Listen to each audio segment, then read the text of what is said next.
وفقا لما راجع في وسائل التواصل الاجتماعي هذا الصباح حول تقديم وليد الركراكي لاستقالته من تدريب المنتخب الوطني، وهو الأمر الذي تناقلته مجموعة من الصفحات والصحفيين الأجانب.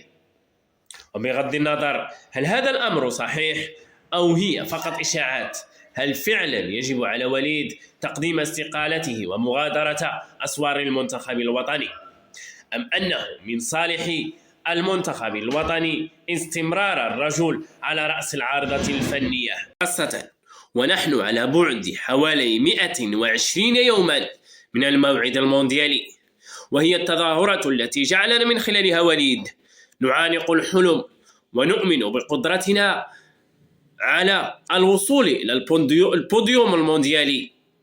صحيح أن الرجل فشل في مرتين في العرس الإفريقي، أو دعنا نقول حسب وجهة نظري أنه فشل في المرة الأولى في الكوت ديفوار، أما الثانية شخصيا لا أعتبرها فشلا، لأن الرجل وصل إلى النهائي وكان على بعد 11 مترا من التتويج، لولا أنانية إبراهيم واستخفافه بال40 مليون مغربي الذي ضيع ضربة البانينكا وضيع معه حلم 40 مليون مغربي.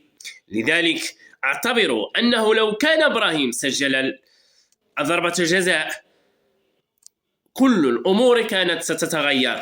صحيح أنا أؤمن بأن الرجل وليد الركراكي ارتكب أخطاء من خلال استدعائه للاعبين غير جاهزين ويفتقدون للطراوة والقدرة البدنية، لكن الرجل في النهاية وصل إلى النهائي، تغلب على الكاميرون وأشاد به الجميع، انتصر على نيجيريا وصفق له الكل، لكن في الدقيقة 95 من النهائي وضربة جزاء كانت ستوصلك إلى التتويج جاء السيد إبراهيم، وفي لحظة أنانية قرر أن يلعب البانينكا البيشنيب، لكنه أضاعها برعونة كبيرة، فالكل قرر أن يعاقب وليد مكان إبراهيم. الكل تعاطف مع إبراهيم والكل صفق لإبراهيم، لكن الكل انهال على وليد الركراكي. صحيح قلت وأكرر أن وليد أخطأ باستدعائه للاعبين لم يكن عليهم أن يكونوا في التظاهرات، لكن في النهاية الرجل وصل إلى النهائي وكان قاب قوسين أو أدنى من التتويج.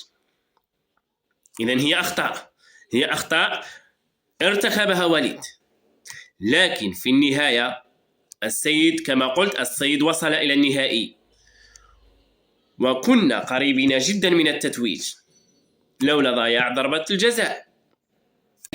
في وجهة نظري أن وليد الركراكي هو الأنسب لقيادة المنتخب الوطني المغربي خلال مونديال الولايات المتحدة الأمريكية لعدة أسباب.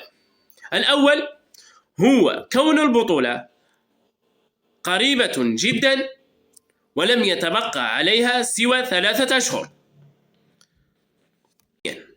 وليد له تجربة مونديالية أولى في قطر وقدم فيها أداء خياليا عشنا معه الحلم بوصولنا إلى نصف نهائي البطولة، فإن الحافز سيكون موجودا وبقوة لدى وليد لتكرار إنجاز قطر.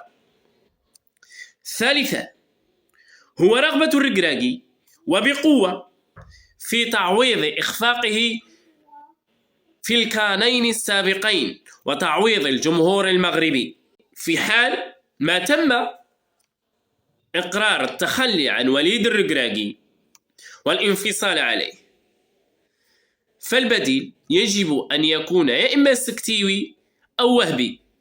أما في حالة قرار الاعتماد على ناخب أجنبي فإنه سيكون بمثابة الرجوع ب100 خطوة إلى الوراء.